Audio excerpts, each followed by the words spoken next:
Në lulishten e qytetit të Lushnjës, këtë fundjavë u zhvillua koncerti recital në tingujt e muzikës klasike, një aktivitet që bashkoi instrumentistët e vegjël të qytetit në një performancë emocionuese artistike. Ambienti i gjelbëruar u shndrua në një skenë të hapur koncertesh, ku fëmijët të dhuruan publikut tingujt e pasur të muzikës klasike. Në drejtimin artistik të profesor Alfred Damo, në koncert morën pjesë 17 fëmijë muzikantë, të cilët interpretuan me pasion pjesë të ndryshme nga repertori klasik shqiptar dhe ndërkombëtar në instrumente si piano, violina dhe kitar. Performanca e tyre u shoqërua me duar trokitje të shumta nga të pranishmit, ndërsa sisërimat e zogjve dhe gjelbërimi i natyrës e bënte më të veçantë këtë përvojë muzikore.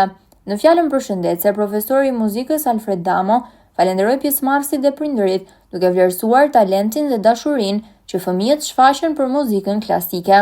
Ai theksoi se aktivitete të tilla i japin jetë qytetit dhe krijojnë një hapësirë të bukur kulturore për të rinjt. Tim të orientuar artistik të shkollës muzikës Kongresi i Lushnjës e zhvillojnë në kuadrin e promovimit të talenteve të reja të qytetit.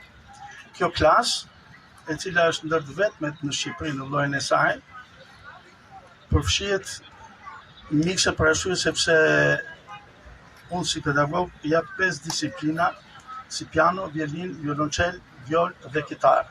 Dhe është vetmja klasë në të gjithë Republikën e kësaj natyre. Këta nxënës, qytetit Lushnjës i kanë sjellë shumë trofe gjatë këtyre 7 viteve, pothuajse në të gjitha audicionet ndërkombëtare në Shqipëri, edhe jashtë, këta nxënës kanë marrë çmimet para, të dyta dhe trofe. Çmime absolute dhe çmime speciale. Kështu që ky është një aset i garantuar i qytetit. Sigurisht që kemi mbështetje dhe të administratës së shkollës dhe të institucionit arsimor të qytetit, po edhe nga bashkia, por të lëvruar dhe për të motivuar nxënësit me këto aftësi të veçanta.